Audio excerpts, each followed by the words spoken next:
Hello everyone, welcome to Shri academy. आज की class में हम लोग मुगल वंश में औरंगजेब के इतिहास को देखेंगे। और औरंगजेब के इतिहास में सबसे पहले हम लोग उनका जीवन परिचय, उनका विवाह, राज्याभिषेक, उनके विरुद्ध जो अभियान किए गए उनको देखेंगे। औरंगजेब के द्वारा अपनाई गई नीतियाँ, इनकी मृत्यु कैसे हुई, फिर उसके बाद इन्होंने कौन कौन सा निर्माण कार्य करवाया, महत्वपूर्ण फैक्ट्स, और लास्ट में हम लोग प्रीवियस ईयर क्वेश्चन को सॉल्व करेंगे। तो आइए चलते हैं टॉपिक की तरफ। तो सबसे पहले हम लोग औरंगजेब के इतिहास को कवर करेंगे, तो उससे पहले इनका जीवन परिचय देख लेते हैं। औरंगजेब जो था वो मुगल साम्राज्य में सबसे ज़्यादा शासन करने वाला राजा था। बहुत लंबे समय तक उन्होंने शासन किया और जो मुगल साम्राज्य था उसके क्षेत्रफल को बहुत हद तक विस्तृत किया। और हम लोग जानते हैं कि मुगल साम्राज्य में महान राजाओं में अकबर द ग्रेट का नाम आता है। और अकबर द ग्रेट के बाद जो राजा है जो अपने साम्राज्य को काफ़ी बढ़ाता है और अकबर से भी ज़्यादा समय तक भारत की सरजमी पे जो राज्य करता है वो है राजा औरंगजेब। तो आज हम लोग इनका जीवन परिचय थोड़ा सा देख लेते हैं। तो औरंगजेब का जो जन्म हुआ था वो 24 अक्टूबर 1618 ईस्वी में उज्जैन के पास एक जगह है दोहद, वहीं हुआ था। ठीक है। तो 1633 ईस्वी में ऐसा हुआ कि कुछ घटना हुई थी जिसमें सुधाकर नामक जो हाथी थी वो किसी को कंट्रोल में नहीं आ रहा था। तो औरंगजेब जाता है और इस हाथी को कंट्रोल में करता है और उसको घायल कर देता है। तो इस घटना से शाहजहां बहुत प्रसन्न होता है और उसे बहादुर की उपाधि देता है। फिर 1636 ईस्वी में औरंगजेब को शाहजहां ने दक्कन का सूबेदार घोषित करता है और 1644 ईस्वी तक वो दक्कन का सूबेदार वहाँ पर रहता है। औरंगजेब का जो शासन है वो 4 दशकों तक चला, जिसमें उन्होंने बहुत सारे क्षेत्रों की विजय किया और मुगल साम्राज्य के अब उनको अपने साम्राज्य में मुगल साम्राज्य में मिलाता है, जिससे उसका जो क्षेत्रफल है मुगल साम्राज्य का वो काफी विस्तृत हो जाता है। हालांकि उनका जो शासन रहा है औरंगजेब का वो काफी विवादों से भरा पड़ा है, क्योंकि औरंगजेब की जो नीतियां थी वो हिंदुओं और सिखों के काफी खिलाफ थे, जिससे साम्राज्य में बहुत बुरी तरह से असंतोष फैल गया। तो ये औरंगजेब का ये एक जीवन एक परिचय था जिसके बारे में हम लोग थोड़ा सा अभी समझे हैं। आगे हम लोग इनके बारे में और कुछ देखते हैं। अब इसके बाद हम लोग औरंगजेब का विवाह देखेंगे। तो हम लोग पहले भी बहुत सारे मुगल शासकों के बारे में इतिहास को देख चुके हैं। तो हम लोगों ने देखा हुआ है कि वो बहुत सारे विवाह करते थे और उनके विवाह का बहुत सारा जो रीजन था साम्राज्य को बढ़ाना था और राजनीतिक रीजन थे। ठीक है। तो इनके विवाह भी औरंगजेब ने भी कई सारे विवाह किए थे। और पहला जो इनका विवाह था 1637 ईस्वी में जमाल उद्दीन की बेटी थी नगर जहां बेगम, इनसे विवाह हुआ था। बाद में नगर जहां बेगम की मृत्यु हो जाती है और इनके द्वारा जो पुत्र हुए थे, 4 पुत्र हुए थे और 1 पुत्री हुई थी।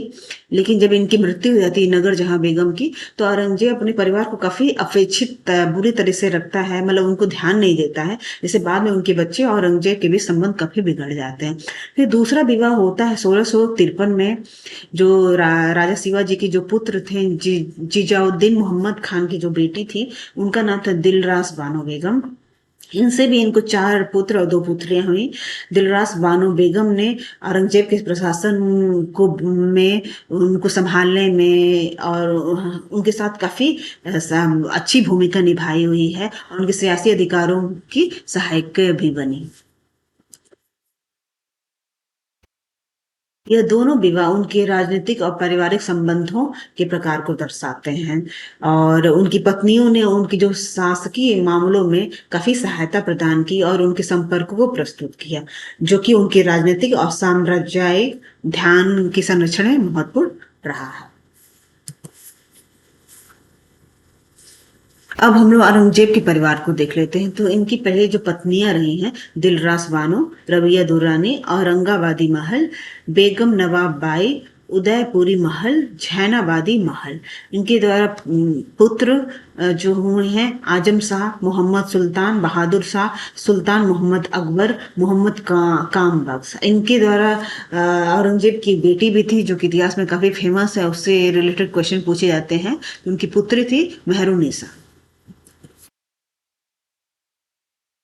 अब हम लोग देख लेते हैं गोलकुंडा और बीजापुर की संधि। तो 1652 में औरंगजेब दोबारा दक्षिण का सूबेदार बनता है और वो गोलकुंडा और बीजापुर की संधि करने के लिए वहाँ के शासकों से को मजबूर कर देता है, जो कि 1686 ईस्वी में बीजापुर और 1687 में गोलकुंडा मुगल साम्राज्य में, जिसके फलस्वरूप मिला लिया जाता है। तो इस तरह हम लोगों ने देखा कि 1686 में और 1687 में गोलकुंडा और बीजापुर की संधि होती है और फलस्वरूप मुगल साम्राज्य में ये दोनों राज्य मिला लिए जाते हैं।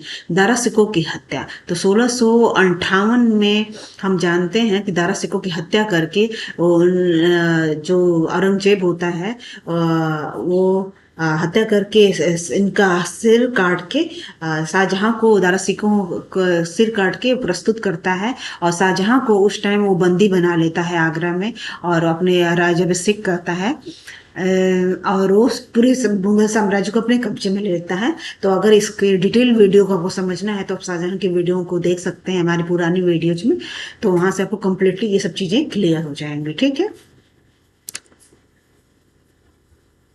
औरंगजेब का राज्याभिषेक। तो औरंगजेब मुगल साम्राज्य का ऐसा राजा है जिसका राज्याभिषेक 2 बार होता है। तो ये पहला जो राज्याभिषेक होता है वो काफी जल्दीबाजी में होता है, दासिकों की हत्या कर दी जाती है और शाहजहां को बंदी बनाने लेने के बाद 31 जुलाई 1658 में ही आगरा में ही वो अपना राज्याभिषेक कराता है और वो अबुल मुजफ्फर मुहिउद्दीन मुजफ्फर औरंगजेब मोहम्मद आलमगीर की उपाधि भी धारण करता है। दूसरा बार जब ये अपना राज्याभिषेक कराता है तो काफी फुर्सत में आराम से और काफी भव्य तरीके से कराता है।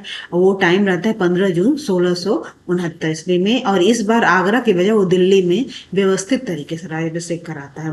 इसके बाद 1661 ईस्वी में राज्याभिषेक की बधाई देने आए बुखारा और फारस के राजदूतों का सम्मान किया जाता है।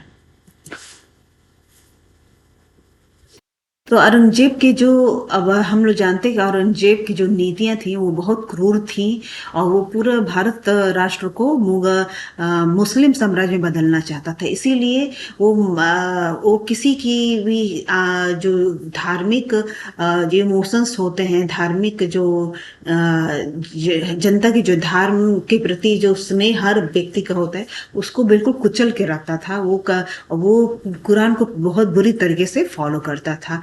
तो सबसे पहला जो विद्रोह हुआ उसके राज्य में वो जाट विद्रोह होता है। ऐसे में मथुरा के जो जाट नेता होता है गोकुला, उसके नेतृत्व में ये पहले जाट विद्रोह स्टार्ट होता है 1669 ईस्वी में। इसके बाद इस विद्रोह को कंट्रोल करने की जिम्मेदारी दी जाती है अब्दुल नबी को, जो कि मुगल सेनापति रहता है और इसको वो पूरी तरह से कुचल नहीं पाता है। कुचलने के प्रयास में वो फाइनली मारा जाता है। 1686 ईस्वी में क्या होता है, फिर जाट नेता राजा राम और रामचेरा इसका नेतृत्व संभालते हैं और बाद में 1689 में इस जाट विद्रोह को कम्प्लीटली कुचल दिया जाता है मुगल साम्राज्य के द्वारा और 1689 ईस्वी में ही फाइनली सफलता मिलती है। तो हम लोग इस तरह देखते कि लगभग 20 साल तक जाटों का विद्रोह जारी रहा औरंगजेब के विरुद्ध। अब हम लोग देखेंगे सिख विद्रोह। तो हमने देखा 1669 ईस्वी में ये जाट विद्रोह शुरू हुआ था। उसके बाद 1675 ईस्वी में सिख विद्रोह भी शुरू हो गया था और ये जो सिख विद्रोह शुरू हुआ था वो क्योंकि गुरु तेग जो बहादुर थे उन्होंने औरंगजेब के विरुद्ध आवाज उठाई थी, क्योंकि जो कश्मीर में कश्मीरी पंडित थे उनको कम्प्लीटली बुरी तरह से मुगल साम्राज्य कन्वर्ट करने में लगी हुई थी, जिससे जनता बहुत रुष्ट थी। तो इसके लिए वो गुरु तेग बहादुर के पास पहुंचे थे कश्मीर पंडित। तो इनकी आवाज बन के जब गुरु तेग बहादुर औरंगजेब के खिलाफ अपनी आवाज उठाते हैं तो उनको प्राण दंड दिया जाता है और यहीं से सिख विद्रोह शुरू होता है।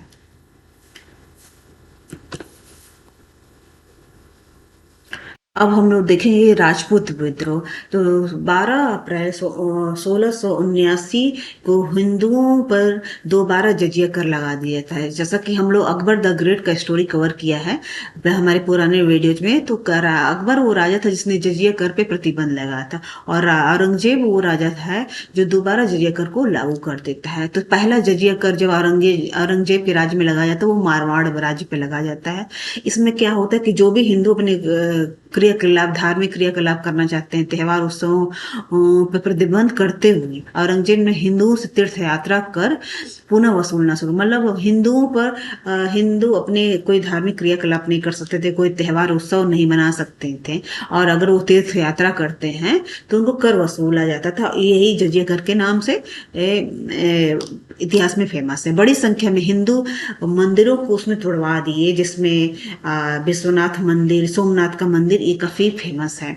तो ये पूरी तरह से मंदिरों को तोड़ के हिंदू राष्ट्र को मुस्लिम राष्ट्र में बदलना चाहता था। औरंगजेब की इन्हीं नीतियों के कारण जो राजपूत थे वो काफी बुरी तरह से औरंगजेब के खिलाफ चिढ़ जाते हैं, और यहीं से राजपूत विद्रोह शुरू हो जाता है, जिसमें बाद में औरंगजेब का बेटा अकबर होता है।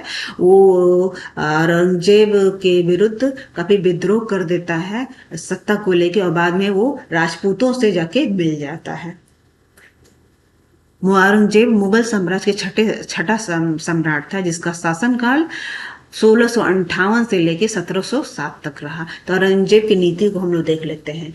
इनकी जो नीतियां थी चरित्रित रूप से सख्त और अधार्मिक थे, धार्मिक नहीं थी, अधार्मिक थी। उन्होंने गैर मुस्लिमों पर जजिया कर जैसे भेदभाव पूर्ण नीति अपनाई। जबकि एक अच्छा राजा होता है वो अपने साम्राज्य में भेदभाव नहीं करता है, बल्कि सबको एक समान सबको अधिकार मिलते हैं, सबको एक स्वतंत्रता होती कि जिसको जो जिस धर्म का है वो अपने धर्म को फॉलो करे, एक स्वतंत्र जीवन जिए, और एक साम्राज्य में एक शांति और सुख बनी रहे। लेकिन इसके विरुद्ध उसने गैर मुस्लिमों पर जजिया कर लगा दिए, भेदभाव, हिंदू मुस्लिम सिखों में बहुत भेदभाव करने लगा। हिंदुओं के जो मंदिर थे उनकी धार्मिक भावनाएं उनको आहत करने लगा, मंदिरों सारे तोड़वा दिए गए, उन पे कर लगा दिए गए कि वो कोई त्योहार नहीं मना सकते थे, कोई उत्सव नहीं मना सकते थे, तीर्थ यात्रा भी अगर करना है तो उसके लिए कर देना पड़ेगा। तो इस तरह क्या होता है कि हिंदू और सिखों के खिलाफ बहुत क्रूर नीति अपनाई, जिससे साम्राज्य में बहुत सारा असंतुष्टि, जनता बिल्कुल खिलाफ थी। तो औरंगजेब ने पूरे साम्राज्य पर शरीयत आधारित फतवा ए आलमगीरी लागू किया। उन्होंने सिख के गुरु तेग बहादुर की हत्या भी करवाई थी। उनके शासनकाल में भारत में सांस्कृतिक और साहित्यिक क्षेत्र में विकास तो हुआ, लेकिन धार्मिक नीति जो अपनाई गई थी औरंगजेब के राज्य से बहुत ज्यादा संघर्ष बढ़ा। औरंगजेब के अंतिम समय में जो थे, जब अंत का जो समय था उसमें मराठा काफी जोर पकड़ने लगे थे, और उसके दबाने के लिए जो शाही सेना थी वो सफल नहीं हो पा रहे थे। तो अंत में 1683 में औरंगजेब अपनी सेना को लेकर दक्षिण पहुंच जाता है, और लगभग 25 साल तक वहीं पे रहता है, इसी अभियान को दबाने का प्रयास करता है, लेकिन फाइनली वो सफल नहीं हो पाता है। और अंत में 50 साल शासन करने के बाद उसकी मृत्यु दक्षिण में ही अहमदनगर में 3 मार्च 1607 ईस्वी में हो जाती है। बाद में उसे फकीर बुरहाउद्दीन के कब्र के बगल में उसे दफनाया जाता है। अब हम लोग उनके द्वारा किए गए निर्माण कार्य को देख लेते हैं। तो पहला जो ये पिक्चर है वो लाहौर का बादशाही मस्जिद है। ये औरंगजेब के द्वारा ही बनाया गया था। फिर बीवी का जो मकबरा है ये दिलरास बानो को समर्पित था, औरंगजेब ने उनकी याद में बनाया था। फिर उसके बाद लाल किले में मोती मस्जिद का जो निर्माण किया गया, जो कि ये दिल्ली में मोती मस्जिद है, ये औरंगजेब के द्वारा किया गया था। एक मोती मस्जिद आगरा में भी है, वो शाहजहां के द्वारा बनाया गया था। तो ये फर्क आप लोगों को पता होनी चाहिए, कई बार एग्जाम में पूछे आते हैं। तो इम्पोर्टेंट फैक्ट्स शाहजहां औरंगजेब के बारे में वो भी हम लोग देख लेते हैं। तो औरंगजेब को आलमगीरी प्रथम भी कहा जाता है। औरंगजेब को अरबी, फारसी, तुर्की भाषाओं का काफी जानकारी था। इनके जो शासनकाल रहा है वो उसमें सबसे ज्यादा हिंदू सेनापति थे। कुरान को वो पूर्णतः पालन करता था। औरंगजेब को जिंदा पीर भी कहा जाता है। औरंगजेब के शासनकाल में पाटन का सोमनाथ मंदिर, बनारस का विश्वनाथ मंदिर और मथुरा का केशव मंदिर तोड़ा गया। औरंगजेब ने राजपूतों, हिंदुओं में जो राजपूत थे उनके अतिरिक्त अन्य किसी हिंदू जाति को पालकी का उपयोग नहीं कर सकता था, और अच्छे हथियार रखने पर भी उसने प्रतिबंध लगा दी कि ओनली सिर्फ राजपूत ही पालकी का और अच्छे हथियार रख सकते थे, अदरवाइज कोई भी हिंदू पालकी या अच्छे हथियार रखने नहीं रख सकता है। उसने भांग के उत्पादन पर प्रतिबंध लगवा दिया, और जो वेश्याएं थी उनको बोला गया कि अब देश से बाहर निकल जाइए, और सती प्रथा पे भी उसने रोक लगवाई। औरंगजेब जो गुरु था, उनके गुरु का नाम था मीर मोहम्मद हासिम। तो ये था औरंगजेब का इतिहास। अब हम लोग प्रीवियस ईयर क्वेश्चन को सॉल्व कर लेते हैं। तो पहला क्वेश्चन है कि औरंगजेब की मृत्यु कब हुई थी? तो 1607 ईस्वी में। ऑप्शन विल बी ए। दूसरा क्वेश्चन, निम्न किस मुगल बादशाह को 2 बार राज्याभिषेक हुआ था? तो option will be D, Aurangzeb. Dharmat का युद्ध निम्न में से किन के बीच लड़ा गया था? तो धर्मत का जो युद्ध हुआ था वो औरंगजेब और दारा शिकोह के बीच हुआ था। Option will be C. Aurangzeb के शासनकाल की निम्नलिखित घटनाओं पर विचार कीजिए और उनकी काल क्रमानुसार व्यवस्थित कीजिए। तो देवराई की लड़ाई, बनारस के पास सूजा के पराजय, सामूगढ़ की लड़ाई, धर्मत में विजय, बनारस के पास सूजा का पराजय, फरवरी 1658 में। तो देखो ऑप्शन विल बी सी, 243। तो हम लोग थोड़ा सा देख लेते हैं। धर्मत में जो विजय होता है, सबसे पहले ये धर्मत का जो लड़ाई होता है वो 1658 में होता है, जो कि दारा सिकोह और औरंगजेब के बीच लड़ा जाता है। फिर सामूगढ़ की लड़ाई जो होती है 29 मई 1658 में होता है, ठीक है। फिर उसके बाद देवराई की लड़ाई होती है 1659 ईस्वी में। तो ऑप्शन विल बी सी, ठीक है। सर्वप्रथम किस मुगल शासक ने ब्रिटिश के विरुद्ध संघर्ष किया था? तो option will be B, Aurangzeb. Aurangzeb के किस पुत्र ने विद्रोह करके राजपूतों के विरुद्ध अपने पिता की स्थिति दुर्बल कर दी थी? तो option will be C, Akbar ने कर दी थी। किस मुगल सेनापति के साथ शिवाजी ने 1665 ईस्वी में पुरंदर की संधि पर हस्ताक्षर किए थे? तो दिलेर खां, जय सिंह, जसवंत सिंह, शाइस्ता खां। तो ऑप्शन विल बी बी, जय सिंह के साथ एक्चुअली लड़ाई लड़ी गई थी, और औरंगजेब ने ही बोला था जय सिंह को शिवाजी के साथ लड़ने के लिए। तो बाद में क्या होता है कि पुरंदर किले को जय सिंह पूरा घेरने में सफल हो जाते हैं, और शिवाजी ने अपनी फैमिली को, सारी संपत्ति को पुरंदर किले में ही संभाल के रखा रहता है। तो जब शिवाजी को ये बात पता चलती है तो जय सिंह से बात करते हैं, और 1665 ईस्वी में फाइनली यहाँ पुरंदर की संधि पे सहमति बन जाती है और ये संधि हो जाती है। किस मुगल शासक को जिंदा पीर कहा जाता था? तो ऑप्शन विल बी औरंगजेब। तो ये था औरंगजेब का इतिहास। आई होप आप लोगों को वीडियो अच्छी लगी होगी। मैं काफ़ी दिनों से वीडियो नहीं डाल पा रही थी क्योंकि मुझे कुछ हेल्थ इशू था। अब मेरी तबीयत काफ़ी ख़राब थी, इसलिए मैं वीडियो नहीं डाल पा रही थी। बट आई होप कि मैं वीडियो डाल पाऊंगी। हफ्ते में 1 या 2 वीडियो जरूर डालने का प्रयास करूंगी, जिससे आप लोगों को प्रिपरेशन करने में हेल्प रहे। Thank you so much. अपने कमेंट जरूर बताएं, वीडियो कैसी लग रही हो, आप लोग फीडबैक जरूर दें, क्योंकि इससे हम लोग को मोटिवेशन मिलती है। और कोई सजेशंस हो तो जरूर तो भी बताएं। Thank you so much.